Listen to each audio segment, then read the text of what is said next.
مختار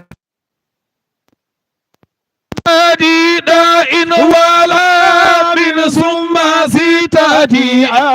هور نرى جنب لا صبحي لما ينمي صلي يا إلهي وجزي أنا الله محمد بابا والله أله للعالمين هدى ورحمة إذا ما داج إلى وهبي إلهي وجزي أنا الله محمد المختار والله أرسله للعالمين مولانا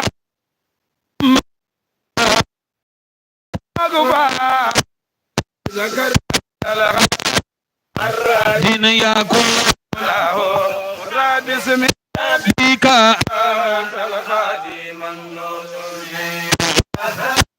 يا إلهي وجزينا أبا عندك أن محمدا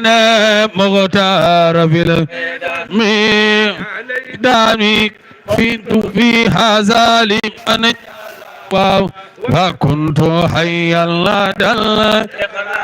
يدني وسليا يا إلهي وجزينا أبد دق أن محمدا مغرا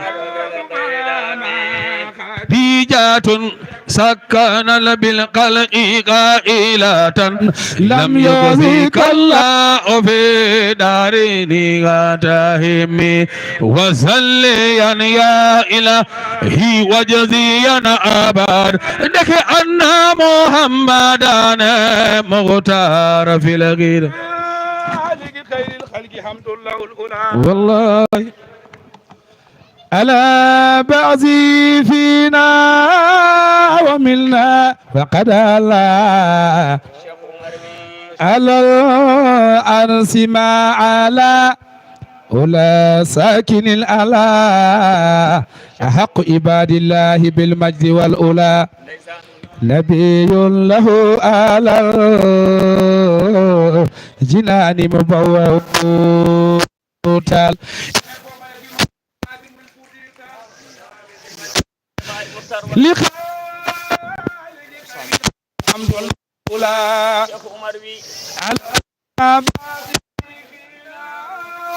منا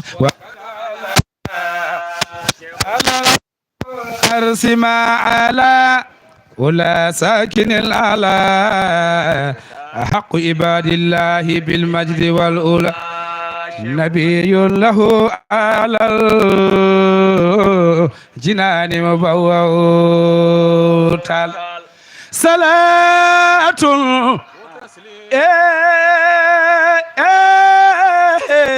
على جمر الفوتي تعلمين لا دعاء الله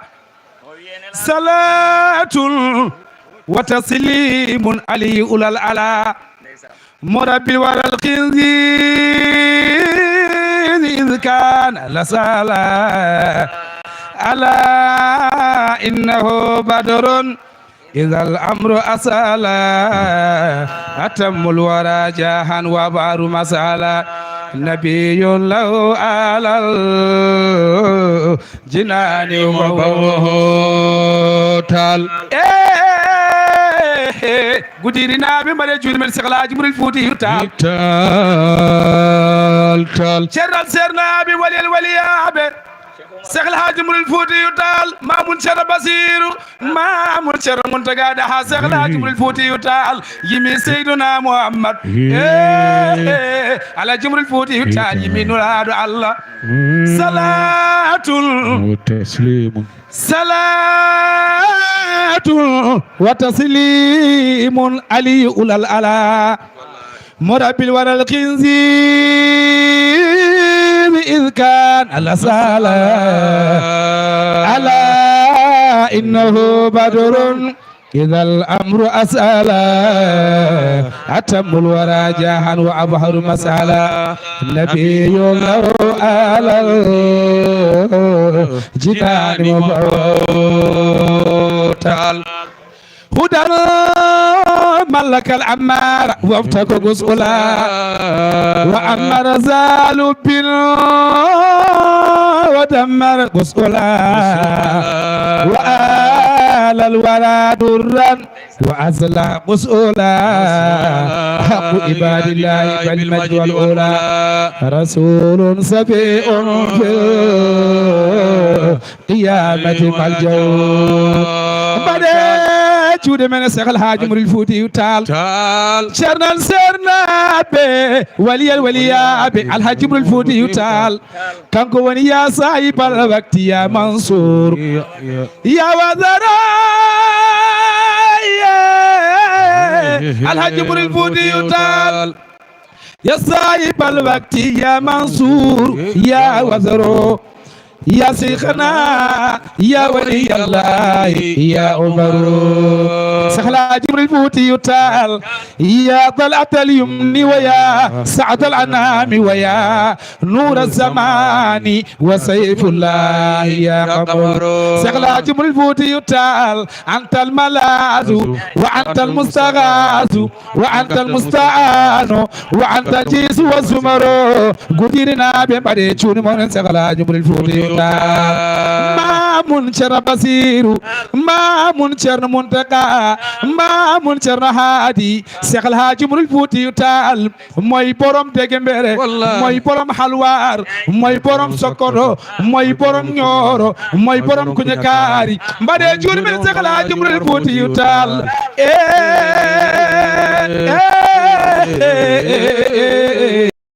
فوتي تعليم سيدنا محمد برمان تبارك يا رسول خلاص أقر كفوتا كتور وليورا برمان تبارك يا رسول خلاص أقر كفوتا كتور وليورا أنتي دو دين أرجي من عمر جفوتا مالدا مسابوتا عمر مدى جار سيخنا بالله يقر كفوتا كتور وني عمر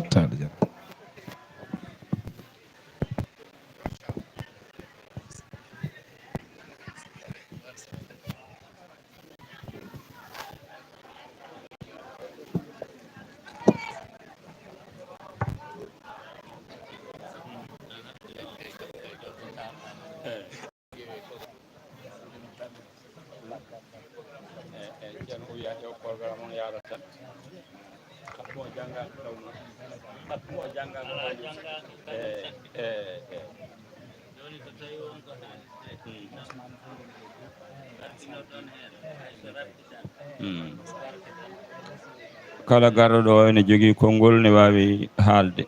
joomum rokke konngol haala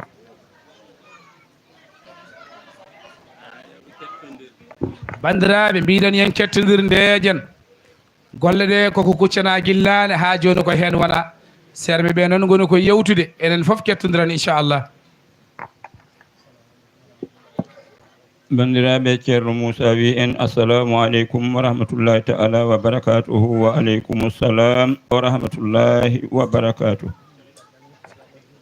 o wi caggal yettude Allah e juulde e nelaaɗo Allah Muhammadin sallallahu alayhi wa sallam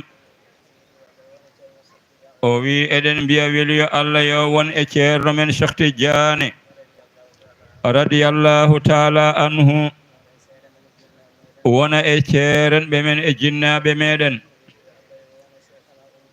o wi weleede Allah yo won e ceerno men Cheikhana Umarul Fuutiyu radiyallahu taala anhu o wi nde wonno ko o kesɗitinɗo diine e leydi meɗen ɗaccu e leyɗele maghrib fof komo jaddidu diini في هذه البلاد ومجدد لسنة محمد صلى الله عليه وسلم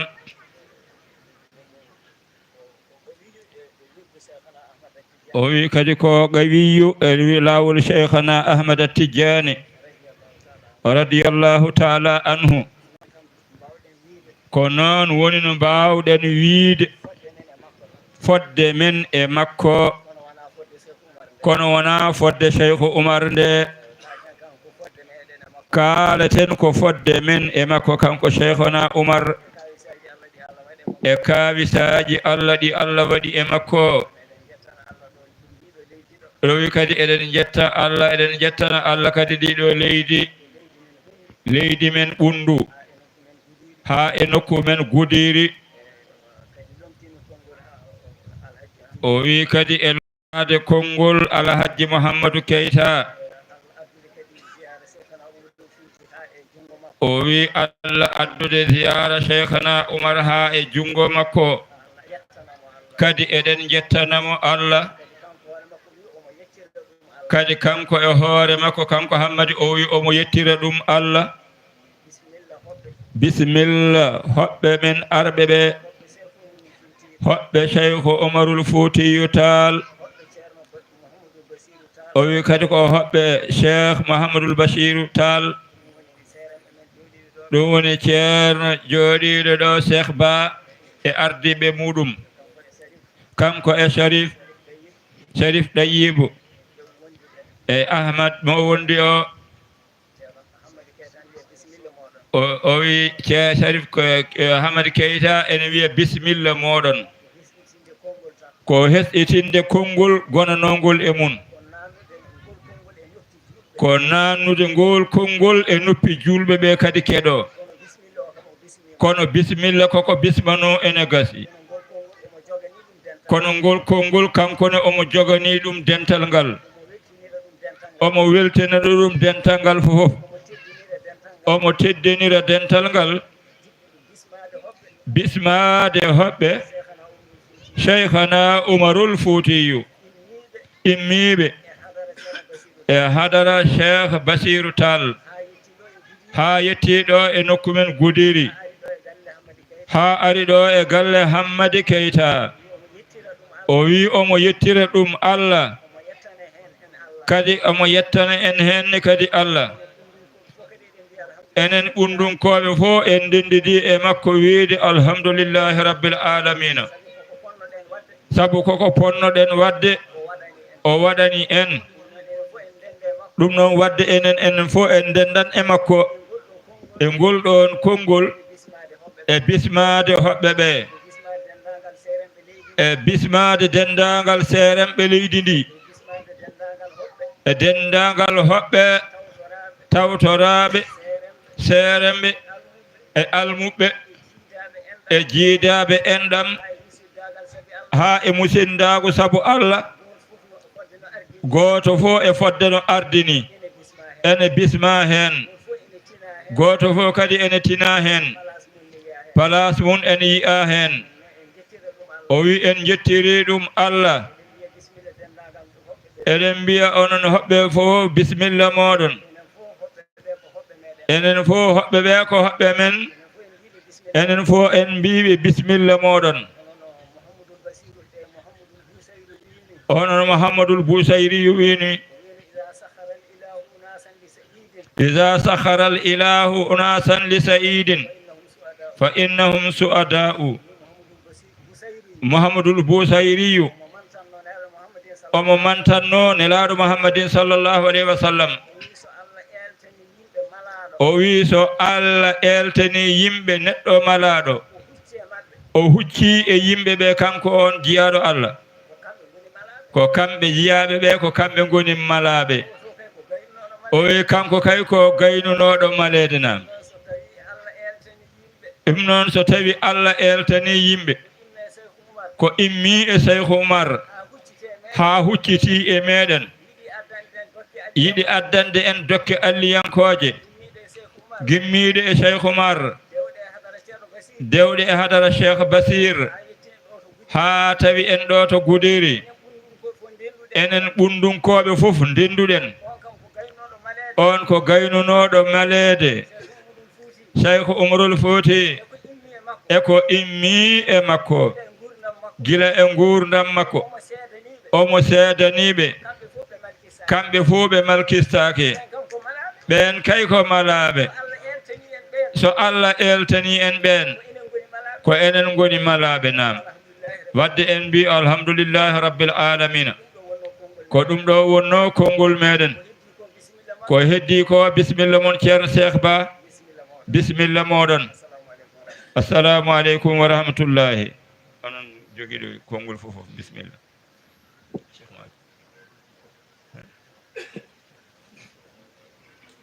bisimilla wa yewnaki ceerno men Cheikh Mouadji Dieng to Mbacké naɓe o wi en assalamu aleykum wa rahmatullahi wa barakatuh wa aleykum salam wa rahmatullahi wa barakatuh o wi minen kam komin almuɓe tan min ngala konngol so wona jettugol Allah ko Allah hawridin e men ɗo ko e hawrude e ziyara Cheikh Oumar nde ɗo moƴƴere en mbi ɗum alhamdulillahi rabbil alamina eɗen jetti Allah no feewi o wi hande kam ko e makko joddiɗen ɗo ngati nelaɓe ceerno Basiru ɓe ko ceerno Basiru woni ɗo ceerno Basiru ne to woni fo Cheikh Oumar nen ɗon ɗum noon nde ɗo jonde ko jonde yettantede Allah jooɗade jonde Cheikh Oumar so yimɓeɓe ganduno ɗum dendagal ko woni ɓundu fo hawranno ɗo heɓa ko heɓete hen ko wadde en jetti hen Allah e puɗɗude alahaali o eɗen du'onoɓe nde Allah newnantaɓe no ɗum ɗo ñiiɓiri gurdam haa mayde tawa hitande fof Allah ene newna no waɗira newna no arda sabu barke Allah e nulaɗo mum en du'ima e dental he fof yo Allah rokku en tawede o saaha mo wuuri kadi mbaɗen hono ɗum ɗo wadde o wi alhamdulillahi rabbil alamina yo Allah rokku en barke ceerno Basiru ha yeti ceerno Muntaka ha yeti ceerno Hadi ha yeti Alhaji Seydou Nour ha yeti Cheikh Oumar barkeji mabɓe fof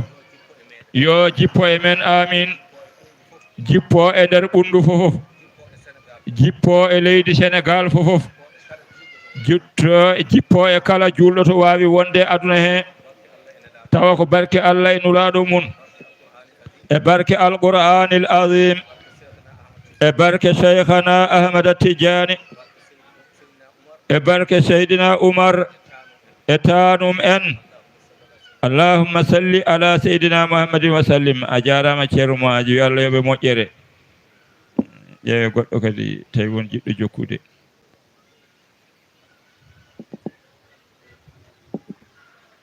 Sharif nam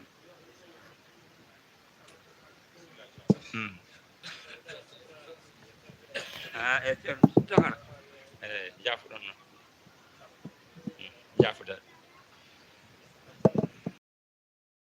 ceerno Souleymane mo ceerno Mouhamadou Mouaz Niang o wi kankone kadi wooda ko o yettinani en konngol bandiraɓe ceerno Souleymane mo ceerno Mouhamadou Niang o wi assalamu aleykum wa rahmatullahi wa barakatuhu wa aleykum salam wa rahmatullahi wa barakatuhu o wi alhamdulillahi rabbil alamina o wi ceernagal ngal nde garaten nde en jonƴumen haa tiiɗi to galle to moftuɗen toon ceernagal ngal nde wonno taweten ko seerenɓe men taweten ɗo ko nulaɓe ceerno Basiru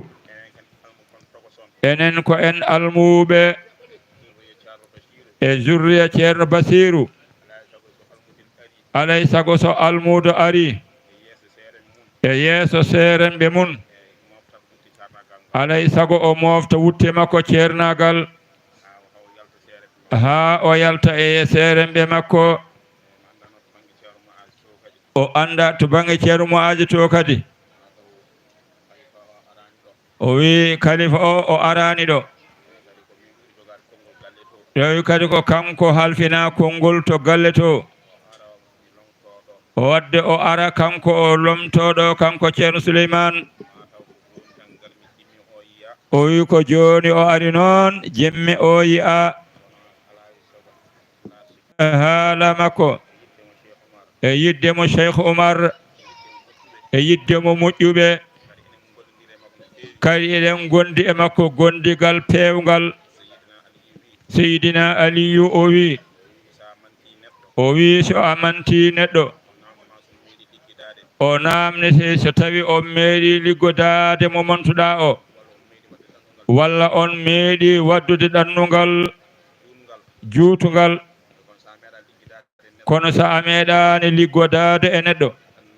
a ɗannodaki e mum ɗannugal goɗɗugal sa wi'i aɗa haala makko ene wawi haalde keɓa hen baraji kono gandal ma e makko mankan seeɗa o wi en calmini seerenɓe ɓe o Sharif Ɗayibu jooɗiɗo ɗo on sahade o yeehi Louga to galle keso o tawanimo toon kanko e kaw Hamidou gonduno toon almuɓe hewɓe jaltiti e université mabɓe ko kamɓe pormanno almuɓe galle o kono kanko o tawi koɓe jeehi o tawi ko Amadou Moukhtar Bassoum ko on lomtiɓe nde ɓe jeehi kanko ceerno Souleymane koye on programme o hawri ha joni ɗum waɗi o wi ko almudo tan o wi enen almuɓe eɗen mbasiye almudagal wona bindi o wi almudagal ko tarabbiya ko tarbinagol almudagal ko needi woni needi almudagal kala jiyaɗo Allah mo jiiɗa Allah ene ittane jomum gueɗal annene waɗ feere guittanamo gueɗal to ma nde wonno haaloɓe ene mbi'a so neɗɗo tawi foyre ne huɓɓa e nder maayo o wi so a ɓeydani hen leɗɗe woto wi aɗa itta ndiyam aɗa ñifa kala jeyaɗo Allah mo Allah ittani gueɗal foti ko e makko jowitiɗa walla wona e makko jowitiɗa kono ittanmo gueɗal needi ene walla no feewi o wi eɗen gandi Iblisa hay goto ɓurani mo rewde Allah kono bonnani Iblisa ko wasde needi e mawdi kinare ko wasde needi eɗen gandi Qaruna kay ko bange ngalu hay goto ɓurani mo wonde galo nde wonno needi alda e ngalu he ngalu o nafanimo kala ko neɗɗo jogui bindi woto tappiso gando woto o jandil gando woto guf gando bindi ene mbiya luhumatul awliya masmumatun o wi tebbuli anna jiyaɓe Allah koɗi posone o wi kanko ceerno Souleymane o wi kanko o wiyani noon de walla mbiya koɗi tookaɗi o wi eɗen gandi posone so neɗɗo nangi posone yari haɗata tan ko e makko sene wara kadi ko kanko tan jarɗo o warata sene lorla ko kanko tan lorlata walla dasol tookangol so momi neɗɗo haɗata tan ko e neɗɗo o kono waliyaɓe Allah ɓe noon so neɗɗo fergitima e maɓɓe walla boniɓe needi ala on musiba haɗata e makko tan kala kanko ko yalti e makko kanko toñowo jeyaɓe Allah kala ko yalti e makko duuma judde zaman kono yettoto ɓesgu makko tan haala ka juuti o wi o salmini ceerno Alhasan to beele ko almudo ceerno Basir o wi o salmini dendagal wonɓe ɗo o wi kadi enen fof yo en ndendu jarduɗenmo jaafoɗenmo fa haasi assalamu aleykum a jarama ñang yo Allah yoɓe moƴƴere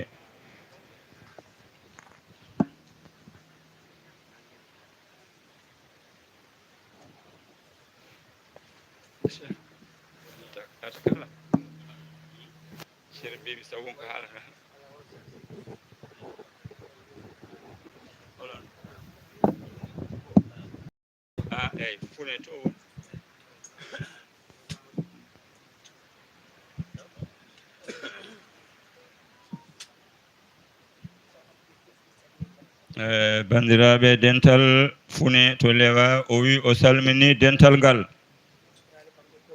o wi o fotano ni ɓamde ɗo konngol o wi kono sa yii o ɓami ɗo konngol ko weltare o wi o salmini bandiraɓe ɓe fof o wi ceerno en o wi o salmini on o wi on bisimilla o wi onon noon ko onon bismotoɗo yimɓe ngati ɗo ko onon jeeyi ko nokku moɗon ko ɗum kadi mbaɗirɗon wadde en jetti Allah en jetti sababu kadi jonde nde o jonde Ba Hammadi waɗi ɗo nde ko nafoore kala garɗo ɗo ko nafoore mum kala mo arani kadi ko nafoore ko haqqe mum woni hen mo haqqille mum woni hen en jettimo kanko Ba Hammadi kadi en jaarimo en mbi'i ceereɓe ɓe e sirifaɓe ɓe yoɓe duwano Ba Hammadi ɓe duwano aduna o fofof gati nafoore Ba Hammadi o wi o hattinani e hoore makko tan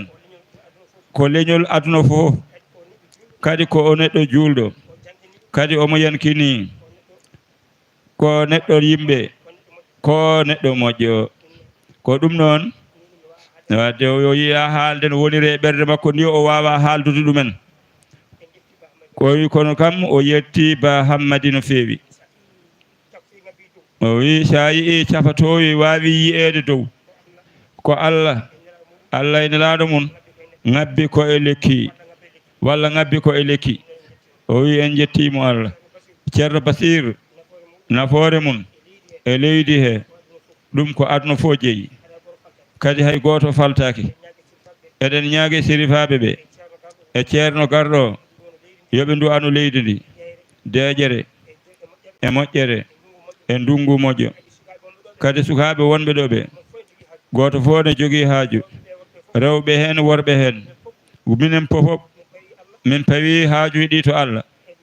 min pawi to moɗon ɗo min jetti Ba Hammadi min calminimo a jarama mbo yo Allah yoɓe moƴƴere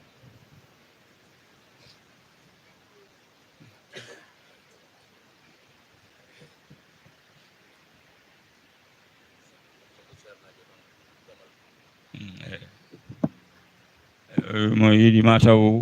udditande ceerno Damal Sharif wi o salmini dental ngal Sharif ɗayyibu kanko e ceerno Cheikh Ba kamɓe ngari ɗowande en golle ɗe e Saïdou Sow ko kamɓe woni ɓe ceerno neli ɗo e meɗen hitande foof hankkadin kam hayso en gandani ɓe gowodira kam kono guite men kam gowodiri e mabɓe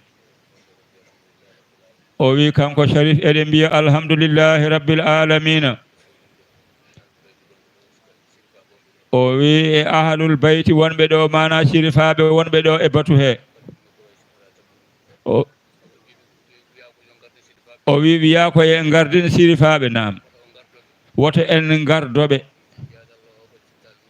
o wi oɗo ko Sharif ko tanum nelaɗo ɗum mbiɗen ɗum noon eɗen calminamo Sharif Ibrahima o wiyete Sharif Ibrahima eɗen calminamo e inde mawɗo jooɗiɗo ɗo o wi o mawɗo moɓe garɓi hono Cheikh Ba o komo gowɗen hande e ɓundu o ari ɗo o arti ɗo wasata emen anduɓe mo ene wawa kadi wonɓe gandani mo won wiɓe ɗo joni e nder konguɗi munen ceerno Basiru jooɗi ɗo aha kay ko ceerno Basiru tiki wonɗo hayso wonino tan ko almudo joyitiɗo ceerno Bachir so ceerno Bachir neli ɗum e nokku he ko ceerno Bachir woni ɗon saka noon mo ganduɗen ko ɓiɗɗo e ceerno Bachir o jiyaɗo Allah jooɗiɗo Cheikh Oumar Ba yummun Cheikh Oumar Ba e ceerno Bachiru jiidineni e baba wasata emen anduɓe wasata ɓe ganda ɗumen ɗum noon ko ɓi ceerno Bachiru wonɗo kañum kadi wonko ɓeydi hen kadi gila o omo wambe ene wambe e keeci o hokka ceerno Bachir yaade makko hoore ñiiwa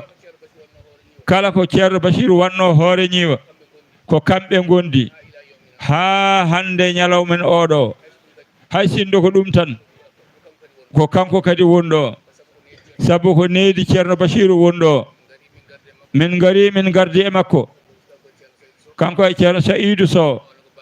on ko baaɗiraɗo ceerno Bachiru ko baɗum ceerno Yaya Tall to Kuña Kaari yummun Saïdou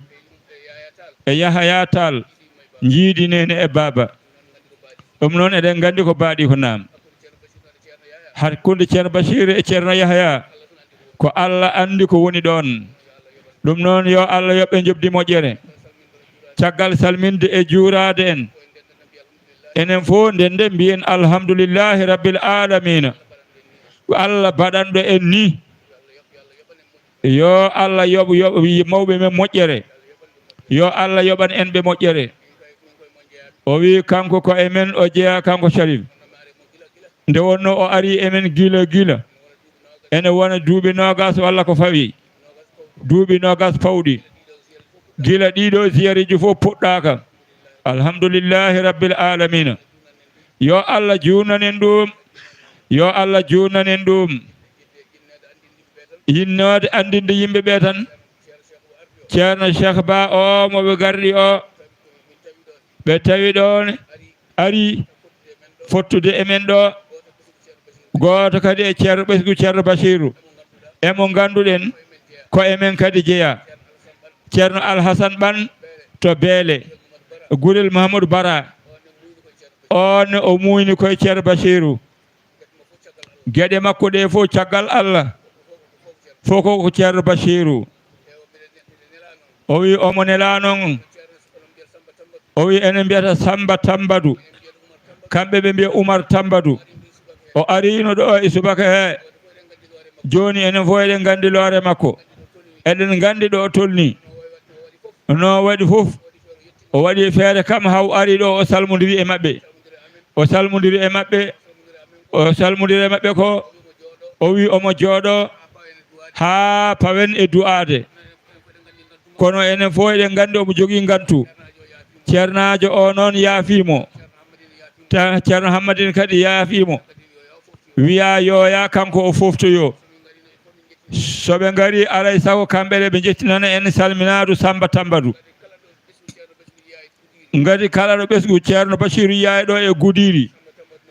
Semme Tambadou omo foti yiyede ɗon o ari o salmini bandiraɓe fof o ñaaguima en du'awu kadi o du'ani dental ngal ceerno Alhassane to Beele o arti ko dental timmugal kankone yo Allah yoɓɓe moƴƴere yo Allah yoɓan en mo moƴƴere heddi e konnguli ko ceerno o jogii ɗum joni enen fof yo en ndendu keɗoɗen mana e ceerno Cheikh haa ɗo Allah hanni allahumma salli ala muhammadin sallallahu alaihi wasallam bandiraɓe ceerno Cheikh Ba o wi en jetti Allah eyyi bisimilla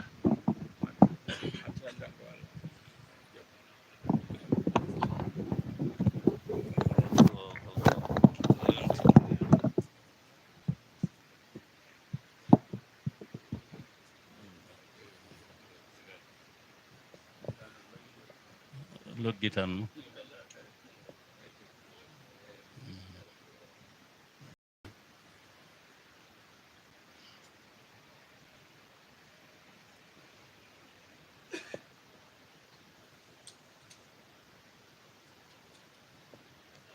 أعوذ بالله من الشيطان الرجيم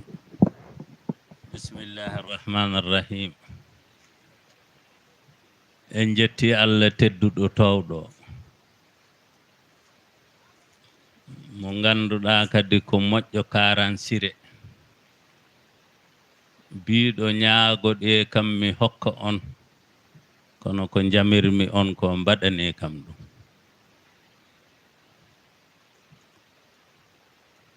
en jetti Allah tedduɗo towɗo o baɗɗo en e leñol Muhammad sallallahu alayhi wa sallam so welanoma o waɗa en e leƴƴi annabaɓe woɓɓe ɓe ngannduɗaa so gayni nelal maɓɓe tan ɓe momtima ɓe ngasi kono noon o suɓima en o waɗi en e leñol khayru ummatin ukhrijat linnas ta'muru bil ma'ruf wa tanha anil munkar ɗum ko yettere Allah mawnde so Allah waɗima e leñol ɓurgol moƴƴude e leƴƴi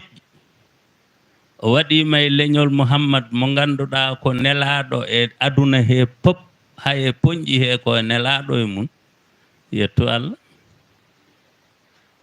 o suɓi en kadi e nder leñol he o waɗi en juulɓe gonɗinɓe Allah gonɗinɓe nelaɗo Allah gonɗinɓe deftere Allah nde gonɗini kala ko joom limanagal foti gonɗinde ɗum kadi tan jari yettude Allah en jetti Allah kadi o waɗi en e tariqatul ahmadiyya al muhammadiyya woni tariqatu cheikhna Ahmad Tidiane mo ngannduɗaa hande waliyu fof ko kanko fawi ɗum koyngal kanko wiyete mo middul awliyaji o waɗi en heen en jettiri ɗum Allah en jettiri Allah kadi rutti suɓi en waɗi en yiɗɓe Cheikh Umarul Fuutiyu mo ngannduɗaa hannde so nelaagu no woodanno sino hedditino nelaagu sono hedditino Cheikh Umarul Fuutiyu waɗetene nelaaɗo sabu capaaɗo gooto wi alaa fof ko heddani Cheikh Umarul Fuutiyu radiyallahu taala anhu e teddungal e dokke ɗe nelaaɓe ɓe kokka so wonaa wiyeede mo ko nelaaɗo ko ɗum tan heddanimo kono kala ko nelaaɓe keɓatno o heɓi te ɗum fof no waɗi dalillaji mbiɗa anndi yewtere men yettotako toon en jurnotako heen par ce que wonko jiɗɗen haalde goɗɗum ko wonaa ɗum ɗum ɗum ko yettere Allah kono ndu'onoɗen mo ngannduɗaa ko kañum woni sababu ceerno Mouhamadoul Bachir bun Muntaka Daha Cheikh Umarul Fuutiyu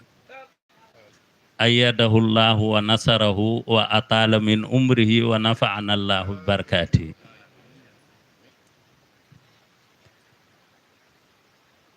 mi wi mo ceerno Bachiru a dañi ko ceerno Seydou Nourou dañani hande yimɓe fof mbiya so yamata ɗum Cheikh Oumar ko dañi fof wiyete ko ceerno Seydou Nourou mbimomi an a dañi ko ceerno Seydou Nourou dañi o wi oto mi nanto aɗa haala ɗum mbimi mi haalat ɗum noon o wi holko dañmi ceerno Seydou Nourou dañani mbimi talɓe fof potti wonde ko an woni khalifa galle Cheikh Oumar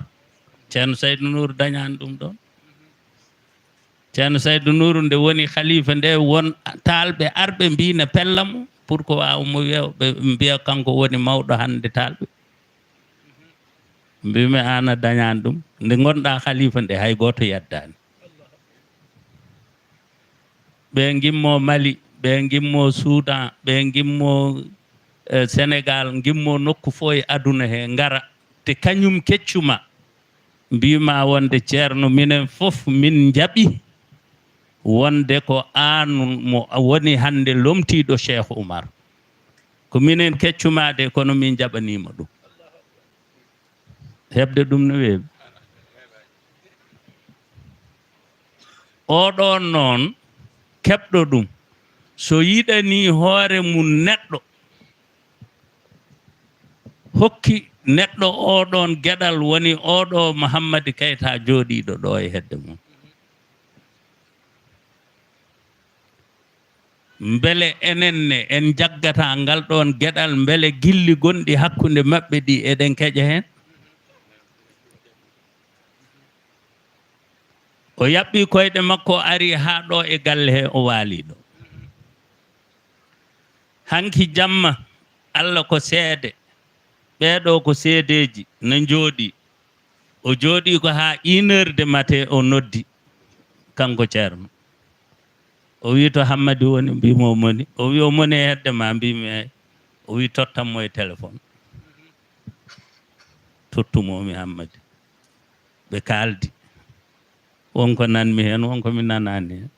kamɓe gandi koɓe kaldi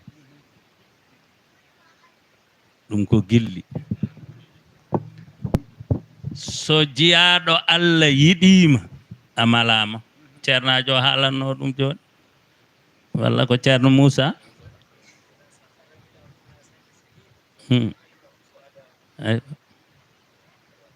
so jiyaɗo Allah yiɗima a malama jiyaɗo Allah lamɗo waliyullah so yiɗima yiɗ so yiɗama an kam yiɗ na wawi gilli ma ɗi poltoyo ko wona ɗin gilli walla gañgu ha wonta gilli te jomiraɗo subhanahu wa taala haali hadisul qusdi omo hersira neɗɗo e jiyaɗo makko moƴƴo mo ganduɗa oɗon no joddo e on joɗdadema tan e jiyaɗo Allah mo Allah yiɗi joddadema e jiyaɗo Allah mo Allah yiɗi tan Allah ne hersirma ɗum janggo nannuma aljanna sabu hersudemo jiyaɗo makko mo yiɗi o yiya wonde omo leftuma an janggo te aɗa joddotono e on te o hersa holko hersata ko o wiya o de ko sehlam ko neɗɗam minen gondanno e Allah nani leftamo o hersa kanko jomiraɗo o hersa wota arde aɗa tefa on aɗa tefano on o nanno on aljanna gila e law gila arani tefde Allah woni moƴƴo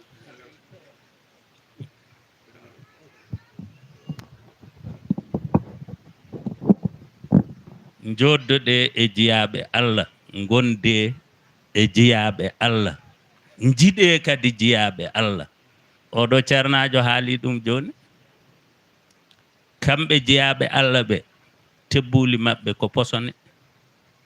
sa ñaami ɗum tan a suman ko ñamɗo noon par ce que sa sumi yaha koye mbuuma yaha e ɗaɗi ma yaha e ƴiƴam ma kala ɗo ƴiƴam ma ɗam rufi ɗo mbuuma o yani fo sumoran hen kuddi maɓɓe haɗani moɓe kuɗi o tan de ina yana e wuuro fof no fotirno en nani ɗum hakkude Cheikh Oumar hay Cheikh Oumar Mountaga ɗaha tan yimɓe fof nani histoire makko e nder Fouta kala wuuro ngo wirtino o huuɗi wuuro ngo ha joni ronki wonde wuuro ngo ronki wonde sakanoma noon mawɓe ɓe eywa ko fonno haalede fof kamɓe jeyaɓe Allah wonɓe ɗo ɓe almudagal e ko heddi fof ɓe kaali yalla yoɓɓe moƴƴere mi junnota koye haala he mbiyanmi tan ko mbiyana ɗon onon yimoɓe ɓe on mbi o yumma sabu dañi Oumar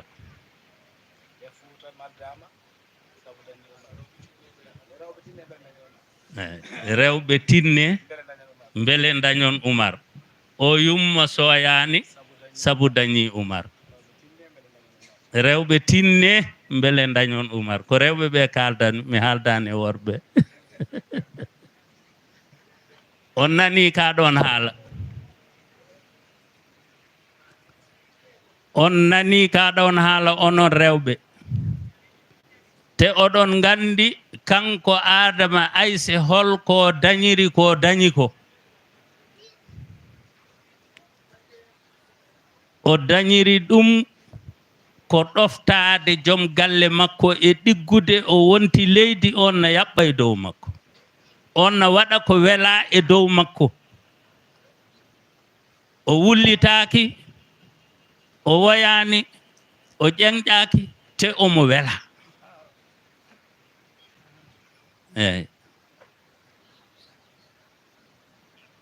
debbo mo ganduɗa gorko mum wiya ɗum an de janggo min de won to kokkami to sohnajo no jogori hurtade mi tintinanoma ni kono joni kalantumami kono en ngala nokku ɗo mbaɗɗen mo ƴeewan en mbaldi beydi pitta ɗum ha laaɓa ɗumina ɗum beele so koɗo o ari o jippoɗo eyyi suudu bey tan woni mbaldi bey on wi eyyi o wimo eyyi o wi moƴƴi o fitti toon ha laaɓi o fewni ha feewi o ƴetti bagasuji makko kanko Adama Ayse o nawi toon o waɗi cuurayi e suudu makko ha ɓuuri o fewni suudu ndu ha feewi o wi ɗo wonnoɗo o wi wonde deede Cheikh Oumar ko mawni ko babiraɓe maɓɓe jiidi kamɓe fof ko talɓe jettete hewɓe ne mbiya ko Thiam Ceerno Saydou wiyeteno eyyi mais o wi koɗo o so ari koɗo suudam ndu ko ɗon o wonata koɗo so ari teddinte ko ɗum ganduɗen enen kadi ko ɗum janguinɗa kam koɗo o ari yeehi to suudu makko toon woni kanko o woni to suudu beyto won debbo bawɗo wadde ɗum hande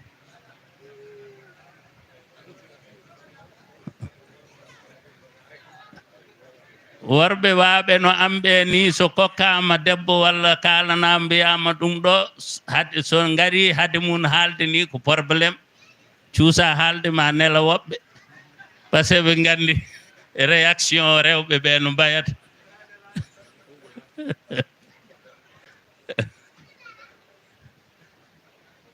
hono makko weeɓani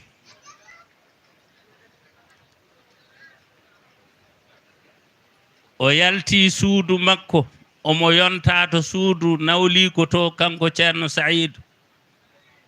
o yejjiti kala makko ɓeene mbiya ko nguru makko mo yarata jama Adama Ayse yi ɗum hocci nde yettoto taw o naati suudu nawliko needi makko hokkanimo yo noddu Ceerno Saïdou ne suudu nawliko needi makko hokkanimo kadi yo rutto on yaha e suudu makko on so immima fajiri no foti yaade jama no foti naworde kaala mum walla kurus mum walla nguru mum ko wawi wonde hen fof so wiyama na natta e suudu nawliraɗo goɗɗo o wonta probléme o wi yo ƴettu ɗum o jooɗo e hedde caali he e hedde damalle o jooɗi ɗon toɓa no toɓa ha weeti hono toɓa hanki jamma ngo machallah ñalawma moon ko ñalawma moƴƴo malaɗo ko ñalawma keccol gadduɗo ndungu kadi mo ganduɗa ko ndungu moƴƴo machallah yo Allah continue ɗum ni ha yimɓe fof coña ko liggotono ko gawno ko ɗumin nawta e galleji tawa fof koye jaam ngoɗon toɓo toɓi e makko ha fajiri Cheikh Oumar yalti ceerno Saïdou yalti hawre makko ɗo Adama mbay ko jam o wi ko jam tan kala ma gaddanannomami wata arde aɗa namno walla miɗo wi o wi mbala e toɓo ngo o wi aɗa jaranimi ɗum no weeɓi hannde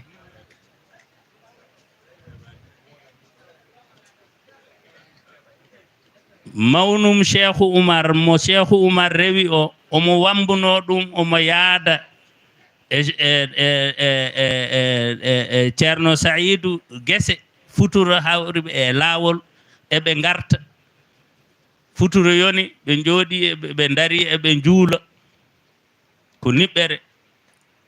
o wambiti cukalel ngel o joƴƴini kanko Adama Aissé nde o wambiti cukalel ngel o joƴƴini ewa kanko ceerno Saïdou ardimo eɓe juulda o hunde ari bifti cukalel dogdi hen cukalel no luuka ceerno Saïdou taƴani juulu mum kanko Adama Aissé o taƴani juulu makko nde ceerno Saïdou gasni juulde huccite makko o wimo ijam Adama Aissé o wimo naam o wi an ala ko biftiɗo cukalel ma ko o wi aha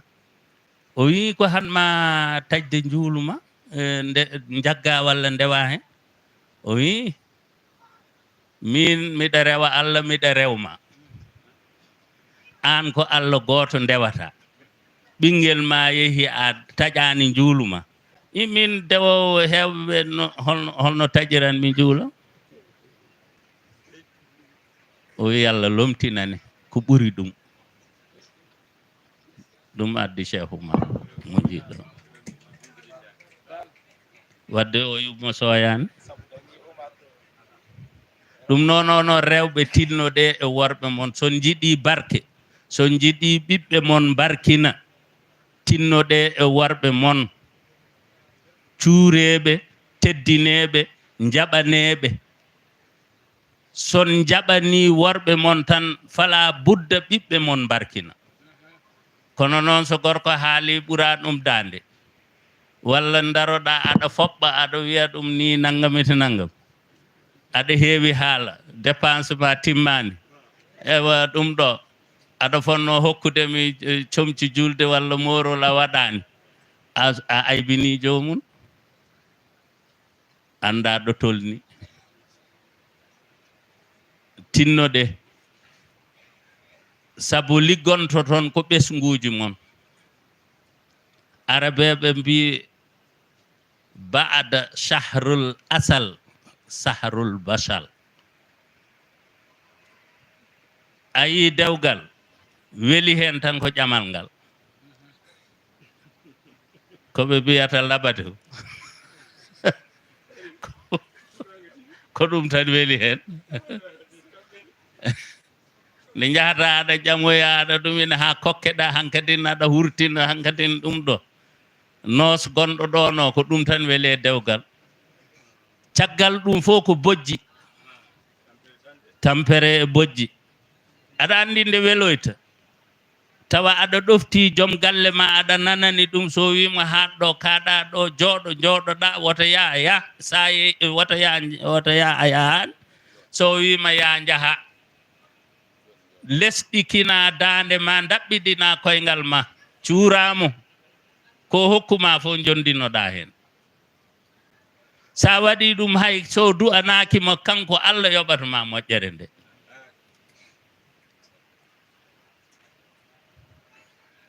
hol joɓowo moƴƴere wona gorko ma de wona goɗɗo de wona jinnaɗo ma wona hay goto ko Allah yoɓata moƴƴere te kala ko mbaɗɗa e moƴƴere mbaɗanɗa ko hoore ma man amila salihan fali nafsi wa man asa fa eyyi la taziru waziratan wisra ko noon Allah wi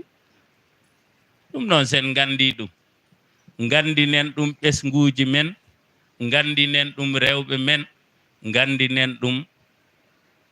kadi no wiyeteno kadi dental men woto wi kaari ko ni wayi tan minnene yomi wat ko ɓuri ɗum bonde wiya an ka bandi kono hande ma andu ko min ɓurma wonde bandi musiba so kaari waɗi bandi an won moƴƴo kono ma andu hande min ɓurma wonde bandi bone waɗi bandi yagal tan narata tinnoɗen e koye men tinnoɗen e ɓesguji men tinnoɗen e rendo men te kadi jiɗodiren sabu Allah jiɗodiren sabu Allah ballodiren sabu Allah hay goto e men ɓurani so wona ɓurɗo hulde Allah Allah wi ko inna khalaqnakum min dhakarin wa ja'alnakum shu'uban inna indallahi atqakum haala Allah no firtota so wi ɓurɗo teddude e mon ko ɓurɗo huldemi o yanimo ko kaari de walla ko ceerno kaali walla ko waliyu kaali walla ko annabi kaali ala o wi ko ɓurɗe huldemo nde o yettini aya o nelaɗo sallallahu alayhi wa sallam wi wonde ana atqakum min de ɓuri on hulde Allah hol sababu kanko ɓuri en andude Allah ko ganduɗen e Allah fof ko nelaɗo sallallahu alayhi wa sallam andi de ɗum noon on woni nukɗo goto mo jiɗnomi haalde nukɗo ɗimmo o jaafoɗon mi raɓɓikini o tan mi mbinomi ko miɗa raɓɓikino kono juuti seeɗa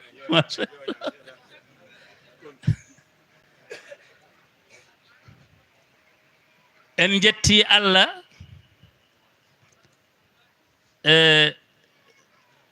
en dañi sharifaɓe ɗiɗo nani e dental men he Sharif Ɗayibu oɗon gandi ɗum ko nulaɗo ceerno Bachiru e ɓundu fof no fotirno Sharif Ibrahima oɗone oɗon gandi ɗum kañumne no wowaɗo so sharifaɓe ngari noon e men wonko waɗɗi e dow men eɗen poti timminde ɗum so tawi gilli men e nelaɗo sallallahu alayhi wa sallam ko ɗum gonga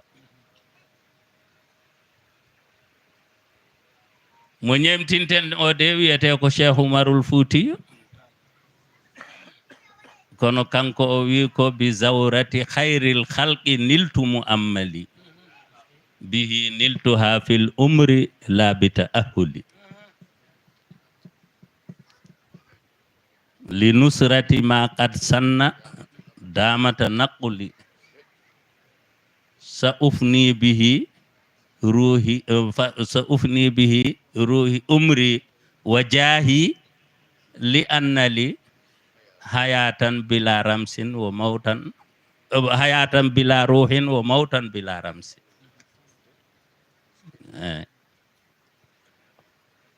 eɗen gandi Cheikh Oumar ni jibinande o ardi koye ismullahi lazam par ce que o ari ko omo hoori o muynani haw woni montor hakkude fudde nangue jaggegol feeñgol fajiri kañum e mudgol nangue ɗum enen fof ɗen gandi ɗum on kay ko ardi koye ismullahi lazam kono noon o ɗum fof o acci ɗum o wi ko nde juurimi nelaɗo sallllahu alayhi wa sallam ko nden keɓmi ko jiɗnomi ko nden keɓmi ko jinnomi ko saɗa juuro neɗɗo noon woto ardu juuɗo ɓol donc sa yiɗi nelaɗo Cheikh Oumar yeehi ha hokkiri ceerno mum hokki puccu makko mo jogorno hotirde Sharif ari toon ceerno o yalti ala hay mbuuɗu ko Cheikh Oumar jogino dépasse galle o duuɓi tati no ñamminaɓe no yarnaɓe ñande Cheikh Oumar yahata ceerno o yalti taw Sharif no ari toon o ala ko hokki Sharif o yi o ndaari o yi puccu no huma taw omo acciti Cheikh Oumar no jogori waɗɗade puccu no yaha o wi hol jeyɗo ngu puccu ɓe mbi ko Cheikh Oumar o wi Sharif o jaggu nawa hada e mamma nde Cheikh Oumar ari wi to puccam woni ɓe mbi ceerno ma hokki ɗum sharif goɗɗo ɗo o wi ha ni no mi wonta puccu ngu min e hooram sharif o nawam ɗum noon so sharif are men are e dental men ari kadi e dental Cheikh Oumar eɗen gandi ko haali e jimol makko ngol goto e men fof ko Allah wawni ɗum e jawdi mum taw kadi ko ɓernde laamde ko alda e eyyi yo won ko laaɓi jomum yo yarlito ɗum taw ko sabu Allah e sabu rasulillahi sallllahu alayhi wa sallam waɗa hadaya sharif ñaagoɗen Allah jonde men nde enen fof wonɓe ɗo eɓe gonani ɗo ɓe ngannduɗaa kañumen pop juuɗe munen naati e dental he naati e ziyara he mbaɗi heen golle munen mbaɗi heen jawɗele munen mbaɗi heen miijooji munen ngari jaɓɓi pele munen to goɗɗi ngari kañumen e banndiraaɓe munen ɓesnguuji munen pop haajuuji ɗi jogiɗen ɗi harfun wahidum min alqur'anil karim ida qubila yaqdi ma yahtajuhu l alam bi akmalihi harfeere wootere e qur'anil karim so Allah jaɓi ɗum no humta haaju aduna o fof te eɗen jortima Allah jaɓanen ɗum noon hade men duwade khatmo jaggen hadaya sharif ñifana en fitinaji ɗi e horma rasulillahi sallllahu alayhi wa sallam Allah jarama on jarama o sohlani deftere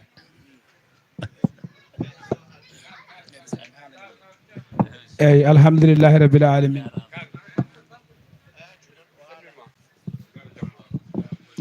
bakoli o wi ceerno Sarif omo salminma omo daara jamma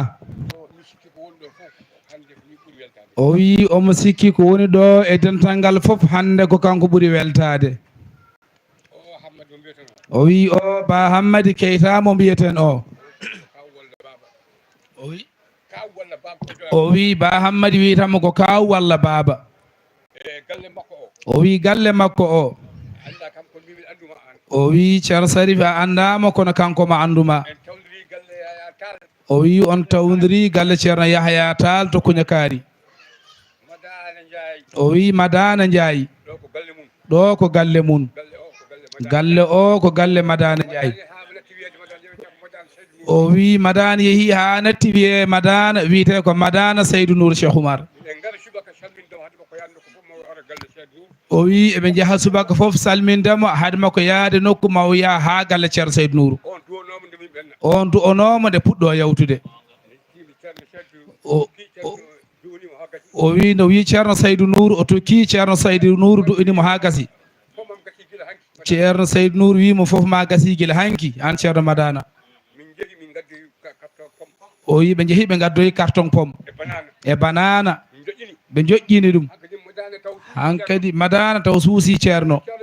o wi ceerno mi addide carton ngaji ɗiɗi neni o wi kono kodi mi ñamli ceerno Jali o wi Madana Seydou Nour o wi no jolɗa junngo ma e poos ma fof ko joloɗa fof ko ɗum jaltinta to ko noon woori Tall o wi ko noon woori o wi Madana Cheikh Oumar Fouti on hokkimo ɗum o galle ko galle makko ko baadi ko woni ɗo o wi o ko baadi ko woni ɗo ba Hammadi o wi ceerno Yahya Tall Kuñakari o wi o wi omo yiima toon no feewi o wi ko noon ceerno Yahya jaggirimo ñandene ɓiyi ko ari ɗo ari ha galle makko ɗo ɓi ceerno Yahya Tall ummi Kuñakari o wi alhamdulillahi rabbil alamin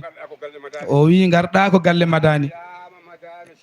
o wi Madana Seydou Nour Cheikh Oumar sa yeehi o wi sa yeehi a lamdima Madana Muntaga Amadou Muntaga so wi sa wi aɗa andi Koli Ndiaye Goudiri o wi ceerno Yahya sankima kono sa yiimo sa wi aɗa andi Madana aɗa andi Koli Ndiaye o wiyatma a yimo gandumi o wi ceerno Saydou Nour kala ko wiya mum fof ene ɓuuri ɗon mawnude o wi o waɗi candidat député o luppi ceerno Saydou Nour wimo mi wimo wata ya jaɓani o wi an wawi ɗo Senghor o wi an wawi Senghor o wi anani o wi accu madane wimo ceerno mi acci o wi a acci o wi ŋaaɓo hunuko ma madane ŋaaɓi hunuko o windi o wi omo windi o wi ha gasi o wi ya o wi ya a ɓuuri Senghor ceerno Basirou sa yeehi lamdoɗamo ko kawma o wi anda madana galle madana komo andi famille madana o wi omo andi madana no fewi o wi kanko hoore makko omo andi madana no fewi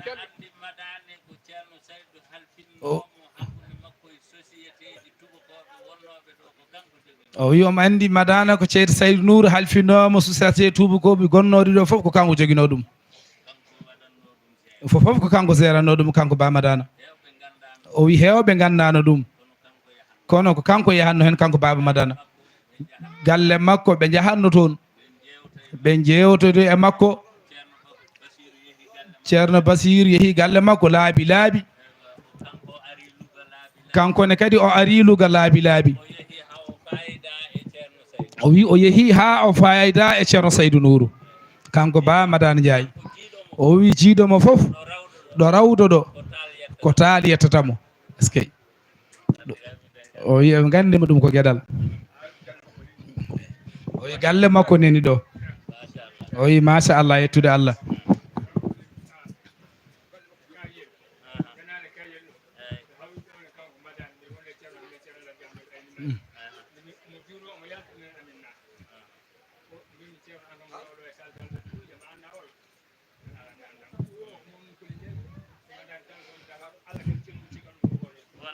o wi oɗo mawɗo kankone o wi ɓe meeɗi arde guenale ha yelɗo eɓe juuro eɓe naata eɓe kawre baba madane ene yalta juurade o lamdi ceerno hamme hol oɗo o wi o ko madana Ndiaye wonɗo to Goudiri ko mawɗum Koli Ndiaye o wi cikkannomi oɗo ko galle Cheikh Oumar Jeeya tabarikalla ɗum ko yettude Allah ko wona ɗum ko ceerno yamiri hankkadi woni koye du'ede enen foof mbattodiren haqqillaji jooɗoɗen ndeeƴen mbiyen amin so du'otoɗo ene du'o ko wona ɗum ko musidɗo men ceerno Ousmane Ndiaye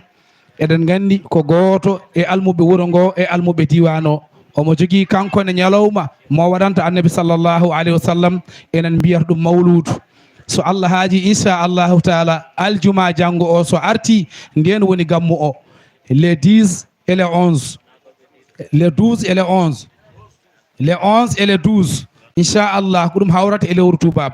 12 et 11 no pamir tan ko aljuma garoɗo janggo o inchallah so arti enen foof teddugal men hen mbattenen haqqillaji inchallah mbiyen amin piɓen anniyaji men woni koye du'ede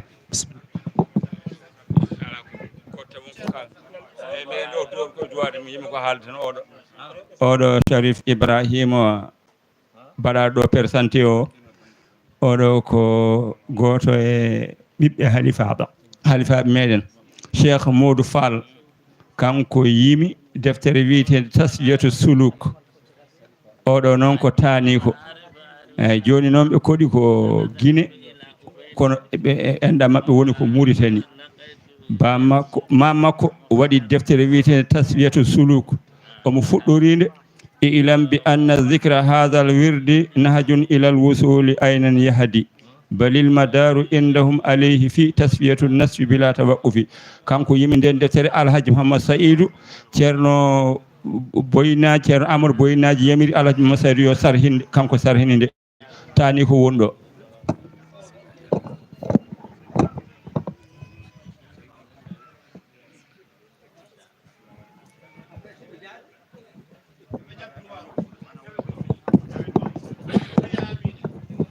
ɓen duwa mbiyen amin enen foof jaɓen du'a mbiyen amin ndeeƴen ceerno wiyen piɓe anniyaji men أعوذ بالله من الشيطان الرجيم الله أكبر ولله الحمد بسم الله الرحمن الرحيم قل هو الله أحد الله الصمد لم يلد ولم يولد ولم يكن له كفوا أحد الله أكبر ولله الحمد. بسم الله الرحمن الرحيم. قل هو الله أحد الله الصمد لم يلد ولم يولد ولم يكن له كفوا أحد. الله أكبر ولله الحمد. بسم الله الرحمن الرحيم. قل هو الله أحد الله الصمد لم يلد ولم يولد ولم يكن له كفوا أحد. الله أكبر ولله الحمد. بسم الله الرحمن الرحيم. قل أعوذ برب الفلق من شر ما خلق ومن شر غاسق إذا وقب ومن شر النفاثات في العقد ومن شر حاسد إذا حسد. الله أكبر ولله الحمد. بسم الله الرحمن الرحيم. قل أعوذ برب الناس ملك الناس إله الناس من شر الوسواس الخناس الذي يوسوس في صدور الناس من الجنة والناس. الله أكبر ولله الحمد. بسم الله الرحمن الرحيم. الحمد لله رب العالمين الرحمن الرحيم ملك يوم الدين إياك نعبد وإياك نستعين اهدنا الصراط المستقيم صراط الذين أنعمت عليهم غير المغضوب عليهم ولا الضالين. بسم الله الرحمن الرحيم. ألف لام ميم ذلك الكتاب لا ريب فيه هدى للمتقين الذين يؤمنون بالغيب ويقيمون الصلاة ومما رزقناهم ينفقون والذين يؤمنون بما أنزل إليك وما أنزل من قبلك وبالآخرة هم يوقنون أولئك على هدى من ربهم وأولئك هم المفلحون. رب اجعلنا منهم. بسم الله الرحمن الرحيم. صدق الله مولانا العظيم وبلغ رسوله الكريم ونحن على ما قال ربنا وخالقنا ورازقنا ومولانا من الشاهدين. اللهم ربنا تقبل منا ختم القرآن وتجاوز عنا ما كان في تلاوته من السهو والنسيان أو تحريف كلمة عن موضعها أو تقديم أو تأخير أو زيادة أو نقصان أو تعويل عند تلاوة أو كسل أو سرعة أو زيغ اللسان أو وقوف بغير وقف أو إدغام بغير مدغم أو إظهار بغير بيان أو مد أو تشديد أو همزة أو جزم أو إعراب بغير مكان فاكتبه منا على التمام والكمال والمهذب من كل الألحان. فاغفر لنا يا ربنا يا سيدنا لا تؤاخذنا يا مولانا وارزقنا فضل من قرأ مؤديا حقه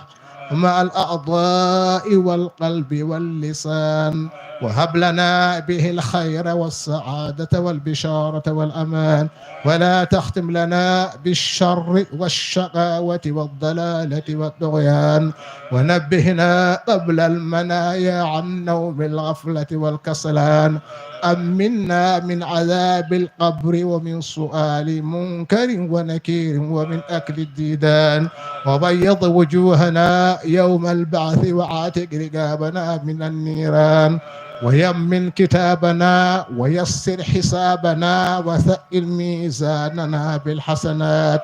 وثبت أقدامنا على الصراط واسكننا في وسط الجنان وارزقنا جوار سيدنا محمد عليه الصلاة والسلام وأكرمنا بلقائك يا ديان وأكرمنا بلقائك يا ديان استجب دعاءنا بحق التوراة والإنجيل والزبور والفرقان أعطنا جميع ما سألناك به في السر والإعلان وزدنا من فضلك الواسع بجودك وكرمك يا رحيم يا رحمن. اللهم صل على سيدنا محمد صاحب الشريعة والبرهان برحمتك يا أرحم الراحمين. اللهم انفعنا وارفعنا بالقرآن العظيم وبارك لنا بالآيات والذكر الحكيم، وتقبل منا إنك أنت السميع العليم، وتب علينا يا مولانا إنك أنت التواب الرحيم. اللهم زينا بزينة القرآن، وأكرمنا بكرامة القرآن، وألبسنا بخلعة القرآن، وعافنا من كل بلاء الدنيا وعذاب الآخرة بحرمة القرآن، وادخلنا الجنة مع القرآن، وارحم جميع أمة سيدنا محمد بحق القرآن. اللهم اجعل القرآن لنا في الدنيا قرينا، وفي القبر مؤنسا، وفي القيامة شفيعا، وعلى الصراط نورا، وإلى الجنة رفيقا، وبيننا وبين النار سترا وحجابا، وإلى الخيرات كلها دليلا، وإماما بفضلك وجودك وكرمك يا أكرم الأكرمين. اللهم اهدنا بهداية القرآن، وعافنا بعناية القرآن، ونجنا من النيران بكرامة القرآن، وادخلنا الجنة بشفاعة القرآن، وارفع درجاتنا بفضيلة القرآن، وكفر عنا سيئاتنا بتلاوة القرآن يا ذا الفضل والإحسان. اللهم ارزقنا بكل حرف من القرآن حلاوة، وبكل كلمة كرامة، وبكل آية سعادة، وبكل سورة سلامة، وبكل جزء جزاء. اللهم ارزقنا بالألف ألفة، وبالباء بركة، وبالتاء توبة، وبالثاء ثوابا، وبالجيم جمالا، وبالحاء حكمة، وبالخاء خلانا، وبالدال دنوا، وبالذال ذكاء، وبالراء رحمة، وبالزاي زلفى، وبالصين سناء، وبالشين شفاء، وبالصاد صدقا، وبالضاد ضياء، وبالضاء طهارة، وبالضاء ظفرا، وبالعين علما، وبالغين غناء، وبالفاء فلاحا، وبالقاف قربة، وبالكاف كفاية، وباللام لطفا، وبالميم موعظة، وبالنون نورا، وبالواو وصلة، وبالهاء هداية، وبالهاء هداية، وبلام الألف لقاء، وبالياء يسرا. وصلى الله على سيدنا محمد وآله الطاهرين أجمعين. اللهم بلغ ثواب ما قرأناه ونور ما تلوناه إلى روح سيدنا محمد عليه السلام، وإلى أرواح أصحابه رضي الله عنهم أجمعين، إلى أرواح جميع الأنبياء والأولياء والمرسلين، إلى روح شيخنا وحبيبنا ووسيلتنا إلى ربنا قطب الأقطاب برزخ البرازخ أبي الفيض أحمد بن محمد الشريف التجاني رضي الله تعالى عنه،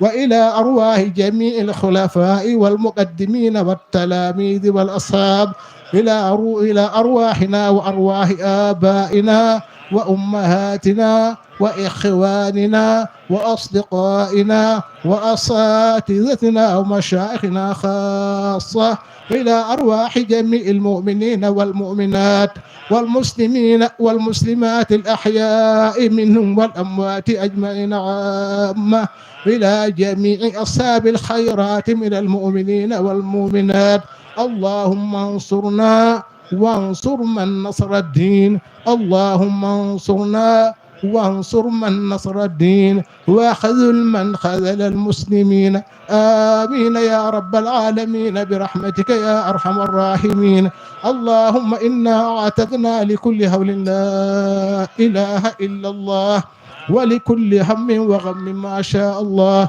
ولكل نعمة الحمد لله، ولكل رخاء والشدة الشكر لله، ولكل أعجوبا سبحان الله، ولكل ذنب أستغفر الله، ولكل مصيبة إنا لله وإنا إليه راجعون، ولكل ضيق حسبنا الله، ولكل قضاء وقدر توكلنا على الله، ولكل طاعة ومعصية لا حول ولا قوة إلا بالله العلي العظيم. اللهم يا خير من يعبد على طول الأبد بلا إله إلا الله، فاغفر ذنوبنا وتقضي حوائجنا بحرمة لا إله إلا الله محمد رسول الله صلى الله تعالى عليه وسلم، وبحرمة القرآن العظيم، ولتستجب دعاء من دعاك وثبتن من رجا رضاك يا رب باسمك العظيم القدر وجاهد الجاه الشفيع الحشر. اختم لنا بالخير والسعادة وهب لنا حسناك والزيادة. وصل يا رب وسلم على محمد عين الحلي والحلا وآله ومن تلا إلى القيام ما أذلم الجو وصبح الغمام. اللهم صل على سيدنا محمد الفاتح لما أغلق والخاتم لما سبق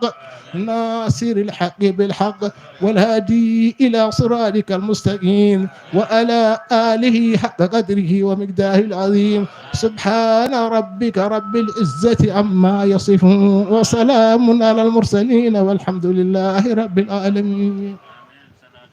فاتحة صلاة الفاتح.